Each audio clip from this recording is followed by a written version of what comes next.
Kwa mara nyingine Zari the Boss Lady amemkalia kooni mwanadada Zuchu na kumwambia maneno mazito ambayo awamu hii ameamua kubwaga manyanga kabisa. Ni kiufupi amefunguka kila kitu ambacho yeye ameamua kukiweka wazi, sababu ya kwa nini Zuchu hazai pamoja na Diamond Platnumz, licha ya Zuchu kuonekana kwamba ana uhitaji mkubwa sana wa kutaka at least aweze kupata mtoto, lakini Zari yeye amekuja kumtupia kijembe kizito Zuchu na kumwambia kwamba sababu kubwa ni ipi hasa.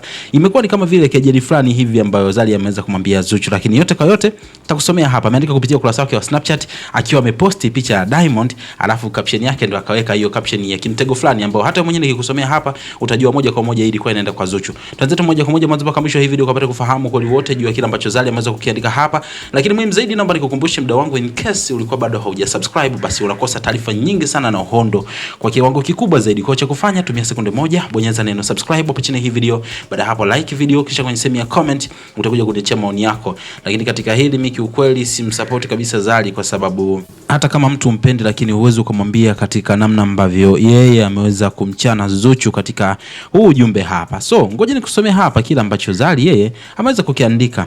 Ameposti kwanza hiyo picha, ilikuwa ni ya Diamond Platnumz. Of course ni latest picha ambayo tumeweza kuiona ina trend sana, waliokuwa wanasema kwamba ina muonekano wa kufanana na Bruno Mars. Sasa baada ya kuposti hiyo picha akaweka caption hii hapa, anasema hawezi kuzaa na wewe kwa sababu hauna mvuto, hauna haiba ya kike, hujui kudeka. Akaweka emoji ya kucheka, akasema hujui kujipenda. Kwanza sijui amependea nini hapo maskini jamani, ila hujui tu kwa nini hataki mzae mtoto. Anatamani sana lakini sio na wewe. Anawaza watoto watakuwa na sura gani kama mama yao upo hivyo. Akaweka emoji tena ya kucheka, akasema mwambie mganga wako akuongezee dawa nyingine, aliyokupa imedunda. Ameandika ujumbe huu hapo hivi Zari, ambapo kwa tafsiri ya kawaida ni kwamba Hwaya ameposti picha ya Diamond Platnumz na tunafahamu kabisa kwamba Diamond yupo kwenye mahusiano na Zuchu, so automatically message sent to Zuchu. Kwa hiyo Zuchu ndiye mhusika wa hii message, najua hili halina doubt, lakini ukijaribu kutafakari kiundani zaidi ujumbe huu ambao Zari ameweza kuandika hapo, utakuja kufahamu kwamba kuna baadhi ya vifungo ambavyo vinauma sana kama Zuchu atakuwa amesikia. Kifungo cha kwanza kumwambia kwanza eti kwamba Zuchu hajipendi, sijui hana mvuto, hana haiba ya kike, hajui kudeka.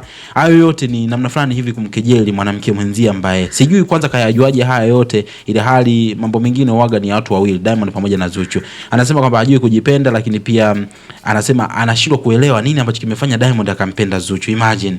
Lakini sio hivyo tu, anasema kwamba anatamani eti Diamond anatamani kupata mtoto, lakini sio kupata mtoto na Zuchu, kwa sababu anawaza watoto watakuwa na sura gani kama mama yao yuko hivyo, yani kwamba Zuchu yuko vile, so watoto wa Zuchu watakuwa na sura gani. Kwa hiyo maana yake anamuona Zuchu kama ni mdada fulani hivi ambaye hapendezi na vitu kama hivyo, lakini pia namuona Zuchu kama mshirikina fulani hivi kwa kumwambia kwamba mwambie mganga wako akuongezee dawa nyingine, aliyokupa imedunda. So sijui kama nafikiria kwamba Zuchu anaweza kaa ni mtu fulani hivi ambaye anaroga sana. I don't know. Ngoja nisiongee sana. Mimi nikuachie hapo kwenye uwanja wa comment, niambie unadhani hiki ambacho umeweza ukisema Zari, labda tu tuseme kwamba ni wivu, anatamani hiyo nafasi ambayo Zuchu yuko nayo kwa Diamond, au kuna kitu kingine ambacho Zari huenda kana kiongea kikawa kina fact. Tuambie kwenye sehemu ya comment hapo, lakini usisahau kusubscribe hapa kwa ajili ya kupata updates. Make sure to subscribe hapo chini ya hii video, tukometisha sana. Mimi ni Togabi Official, mpaka wakati mwingine, bye bye.